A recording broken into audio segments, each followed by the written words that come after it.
everyone, this is Stacey and welcome to my channel. Please do not forget to like, share, and subscribe.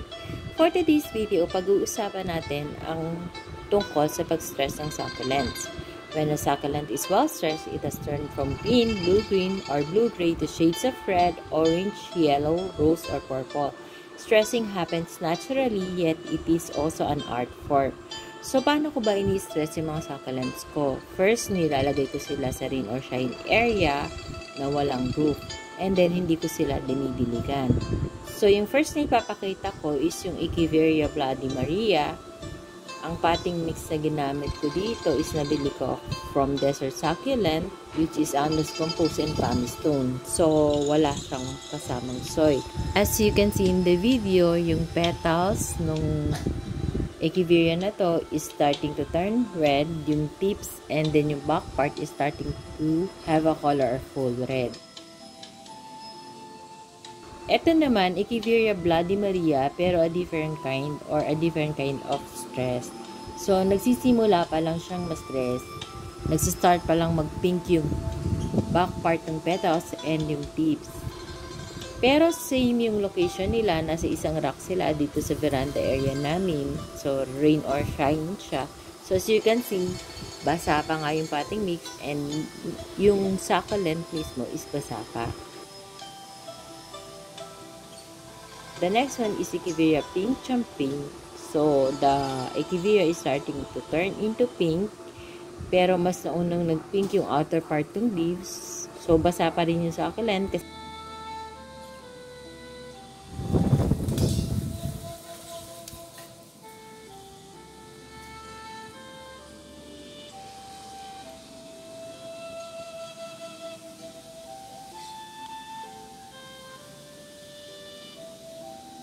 Etong next naman, hindi ko alam yung succulent ID niya. Pero what's beautiful in this succulent is yung tips nung petals niya is starting to get stressed na may red dot na siya.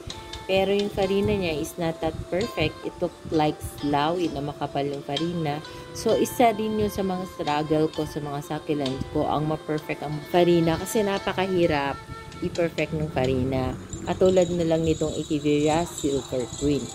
So, ayan, as you can see, yung outer part ng leaves, hindi perfect yung farina niya. Pero yung middle part o yung inner rosette is perfect yung rosette. I mean, yung farina. As you can see, may water pa dun sa inner rosette. So, hindi ko pa siya natanggalan kasi katatapos nga lang ng ulan.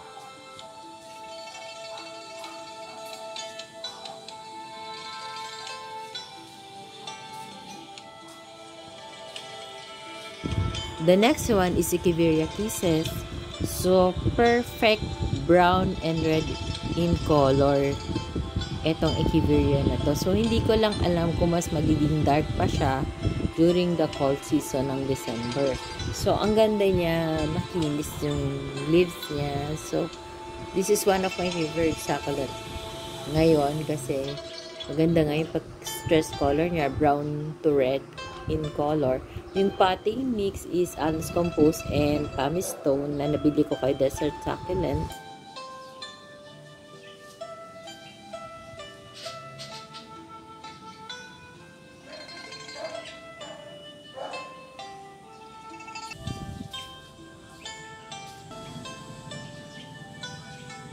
The next one is the Echeveria Agavoids.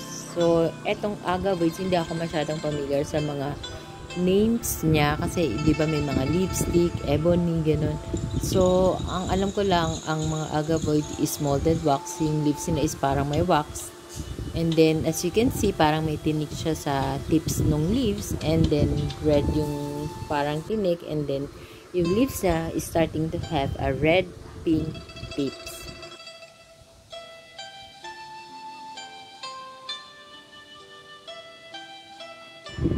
The next one is the Graptoveria Choco Bronze. So, maganda yung color niya kasi pink, purple, and then medyo brown.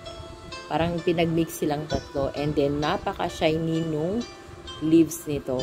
As you can see, hindi siya perfect kasi some of the branch ng Graptoveria Choco Bronze is namatay because of too much rain. So, I'm happy na nakaka-survive yung iba. So, when you're putting your succulent in a rain or shine area, nandun yung risk na hindi sila makasurvive. So, you have to be strong and you must be ready na kung mamatay yung succulent mo, well, at least you try stressing them out. So, eto naman yung hybrid ng Lawi and Echeveria Ariel. So, this is also one of my favorite aside from Echeveria Kisses kasi napakaliit lang nito. Siguro mga 2 to 3 inches lang siya. Pero, ang ganda niya. As in talaga, ang ganda ng pagka-pink niya na malapit na siya mag-turn into full red. So, I'm hoping na makita ko ang pagiging full red niya.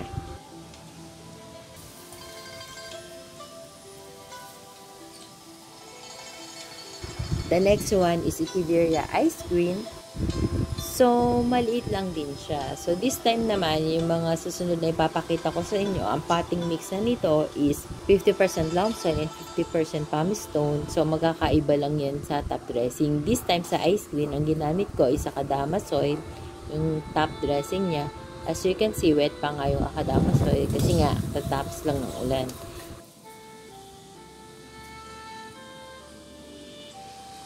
Yung sumunod naman is Echeveria Marilyn. So, mafarina din tong Echeveria na to. As you can see, meron ng baby na lalabas. So, I'm excited. Sana mapalaki ko siya. And then, yung farina sa inner rosette is quite perfect. So, parang purple to pink in color yung Echeveria Marilyn. Hindi ko lang alam kung magbabago pa yung color niya pag mas na-stress siya. The next one is Echeveria Madiba. As you can see, it's all pink in color. Pink na nagpo-purple yung kulay niya. Tapos, konti lang yung soil mix nito. Kasi as you can see, half ng pot lang yung soil. So, 50% loam soil, 50% pumice stone, and then akadama soil yung top. So, maganda siya. This is also one of my favorite ngayon. Kasi yung stress color niya is super nice. Ma-amaze ka talaga. The next one is an Echeveria na hindi ko alam yung succulent ID. If you know, please comment below. So, mafarina din siya. So, yun nga yung sinasabi ko sa inyo na nagsastruggle ako to make the farina ng mga succulent ko perfect. Kasi hindi ko talaga maiwasan na hindi ko mahawakan. Minsan, nalilimutan ko. Lalo na pag magtatanggal ako ng dried leaves or yung mushy leaves sa ilalim, nahahawakan ko talaga siya. Mahirap i-maintain yung farina ng mga succulent.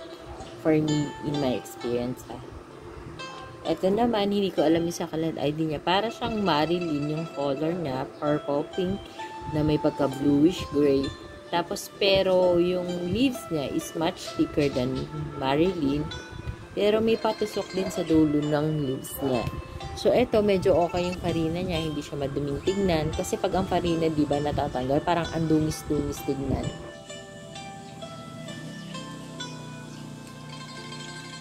This Echeveria naman, very small. Actually, before malaki siya, since nilagay ko siya sa rain or shine area, lumiit siya kasi it's starting to get stressed. So, isa pa yun sa napapansin ko. Pag ang succulent is starting to get stressed, lumiliit yung size nila. And then, I'm planning to repot it in a smaller pot. Kaya lang, basa yung soil mixture niya. So, hindi ko siya mailipat. The next one is the Echeveria Variegated Luella. So, ang kaibahan nito sa ordinary o sa normal na Luella is mas makapal ang kanyang leaves. As in, makapal na matigas. And then, yung leaves niya mas medyo pabilog compared dun sa Luella na ordinary, which is pahaba. So, as you can see in the video, nagsa-start to red pink tips na yung Luella. So, ito naman yung tinatawag nating Porphosorum na Echeveria. So, hindi ko alam kung ito na ba yung stress color niya, pero maliit lang din siya. So, parang sa tingin ko, kailangan ko din itong i-repat sa mas maliit na pot at baka ma-overwater siya. I'm just waiting na umaraw para may transfer ko siya kasi hindi ako nagre-repat ng mga succulents pag wet yung soil mixture niya. Iniiwasan ko kasi yung magkaroon ng stem rot.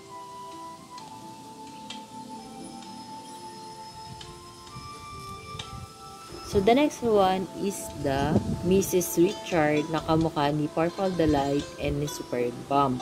So, pag nasa-stress sila, nagkakaroon sila ng purple pigmentation sa mga leaves nila. So, ayan. As you can see, nagsisimula na siya. Pero, hindi pa rin ganun ka-stress kasi konti lang yung purple pigmentation niya.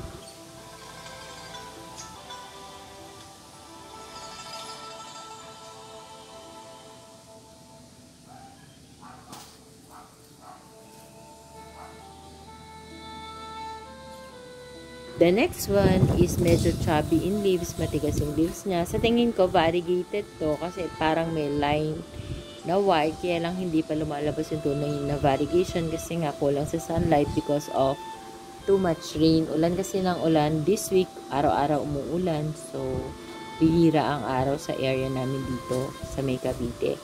So, ayan, nag-start na siyang mag-red tips.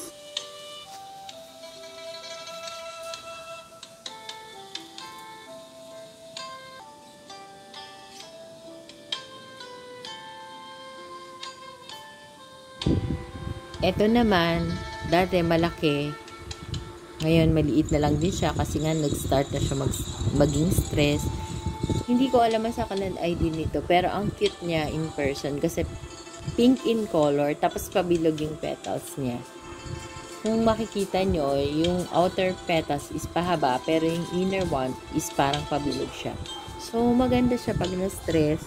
So, iniisip ko rin kung ililipat ko ba siya kasi parang malaki yung pot niya. Pero kasi before last shot, in-expose ko siya sa rain or shine area. Medyo iba, namatay.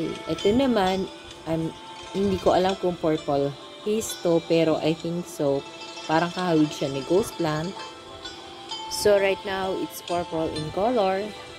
So, hindi lahat ng succulent ko sa veranda area o sa rain or shine area kung saan walang roof, as in exposed to full sun and full rain, is perfect.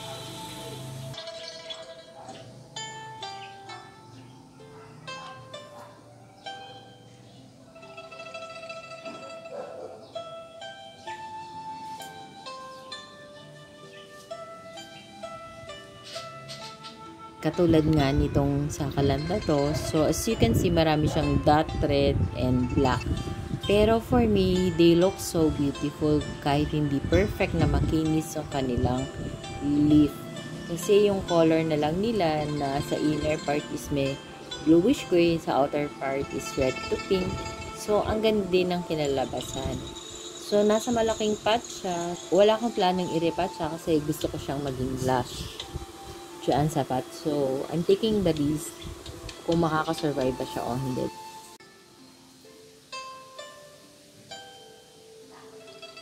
The next one is an Echeveria and I do not know the succulent ID. If you do know, please comment below. So, before, bago ko siya ilagay dito sa rain or shine area, super green ang color nito. And I was amazed to see that it's turning to yellow-green. Napakaganda ng color niya in person. So, parang halos mag-yellow na yung kulay niya. So, katulad niya ng sinabi ko,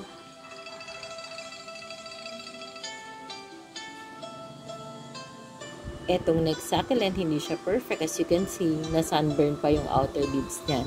Pero I'm so happy to see na yung inner rosette nito is perfect. Nagsa-start na siyang mag-red tips. And then, nakaka-survive na siya sa rain or shine area, direct sunlight. So, okay lang yung mga sunburn sa outer leaves kasi eventually, matatanggal din naman sila. What is important is the inner rosette. So, the next one is the Echeveria Psyche. So, nakalagay siya sa big pot kasi nga, before malaki siya. When it started to get stressed, parang nag-shrink o lumiit siya. As you can see, katulad ng Echeveria kanina, meron siyang mga dot red and black. Hindi ko alam kung ano yun. Hindi naman siya na-fungus. I think it is sunburn. Na-sunburn yung petals niya. Pero, nakasurvive siya sa rain or shine area. So, nilakasan ko lang talaga yung loob ko na ilagay lahat sila sa rain or shine area kahit 1 month ko pa lang silang naipat. kahit konti pa lang yung roots nila. Kasi actually sa experience ko, mas mabilis silang lumaki at mas nagiging strong ang mga succulent pag nilalagay mo sa rain or shine area. Kailangan lang ready ka din kung mag-say goodbye sila sa'yo. So the next one is the Rubidona. It has two colors. The first one is purple in color. Dati ang laki nito. Nagmashi lahat yung leaves niya na ubos. Same with this pink Rubidona. So, ngayon, maliit na lang siya, pero nasa malaking pot na rin sila. So, wala na akong balak iripat sila kasi I think they are well rooted already. So, tingnan nyo, ang ganda ng pink and purple na Rubidona na nasa iisang pot. This one, I do not know the succulent idea as well. Please comment below if you know. Thank you in advance for helping me out. Etong succulent na to, para siyang lovely rose. Pero, ang difference niya is mas chubby.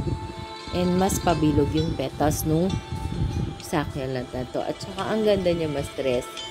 Yung parang may red line doon sa chubby leaves. And then, yung some part may pigmentation ng color red. Ang ganda niya. Sana mapadami ko to.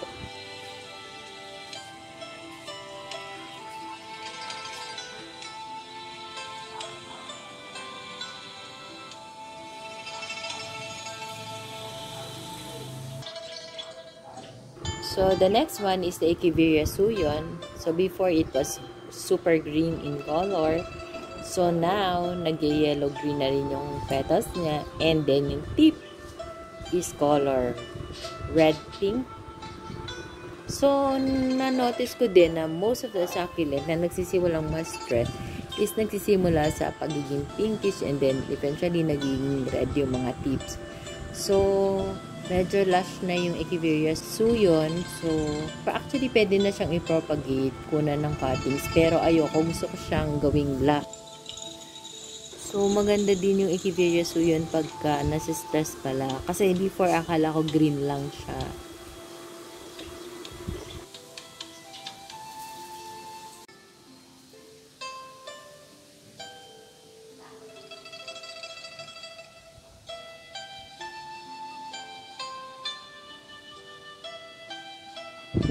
The next one is the Echeveria Poldensis. So, ito yung, kung naalala niyo yung previous vlog ko, ito yung single rosette lang siya na namatay na parang inamag na nag-turn into black. Tapos parang may white-white na inamag.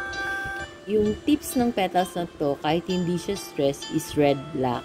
So, hindi ko alam kung anong pinagkaiba niya pag stress at hindi. So, let's observe more sa mga coming days, lalo na this coming December, kung mag-iiba pa yung color niya. So, mas nakasurvive itong Echeveria Poldensis sa rain or shine area kasi sa bright shaded area. This one is the Orpet. So, yung Orpet, may struggle ako dito. Tuwing umuulan, napakadami niyang nakukuhang tubig sa rosette. Kasi yung shape ng dahon niya, parang nakakaipon or sumasahod siya ng water, rainwater. So, nahihirapan ako pag umulan, kailangan ko talaga siyang i-shake mabuti or gamitan ng pangtanggal ng water. Kasi kung hindi, talagang magkakaroon siya ng crown rot. So, the next one is the variegated camphor. As you can see, hindi perfect yung dahon niya. Parang may kumakain ng dahon. Pero hindi ko matsyempohan kung anong insect yung kumakain dun sa dahon. Pero may mga bite marks. Anyway, maganda pa rin yung kulay niya. So, pink-green na may pagka-white yung color niya.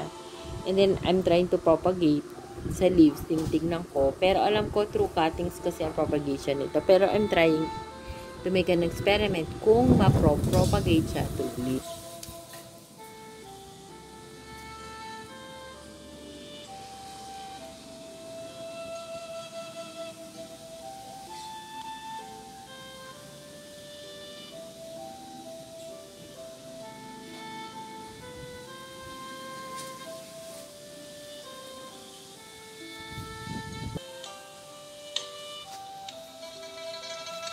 So, ito naman yung ibang succulent na nandito sa veranda area sa may tabi ng window namin.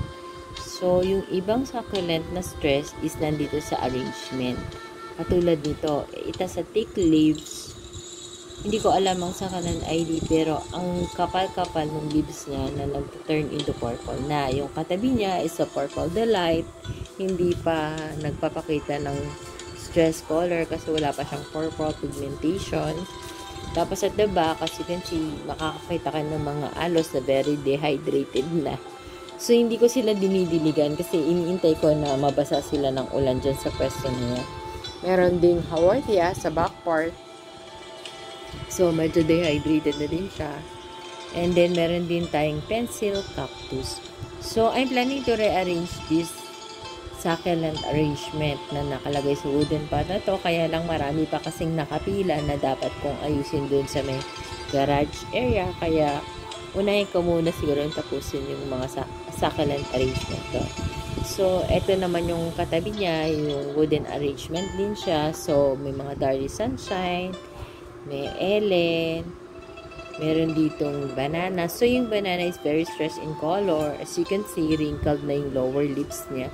So, meaning dehydrated na siya. Pero hindi ko pa rin dinidiligan kasi nga maganda yung stress color niya. So, one way of stressing a succulent also is by not giving them water. Pero not to the point na mamatay naman sila sa dehydration. So, ayan. Meron din sa likod na part na aloes and banana din.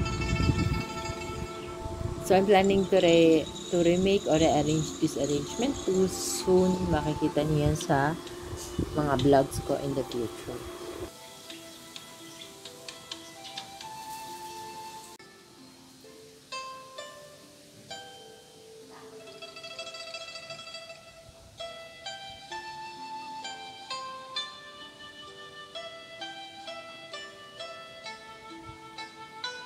And next to this arrangement is meron tayong succulent arrangement na sa basket. Matagal na to. So, meron ditong pink Kalanchoe. So, meron ditong Grape de Petalo Mendoza, Darly Sunshine, Sedum Adolphi na super stress in color.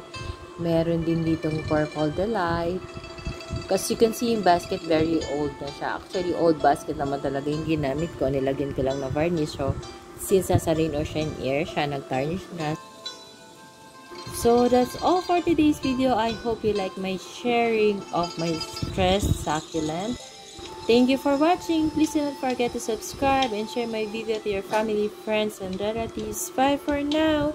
See you on my next video. Bye. God bless us all. Bye.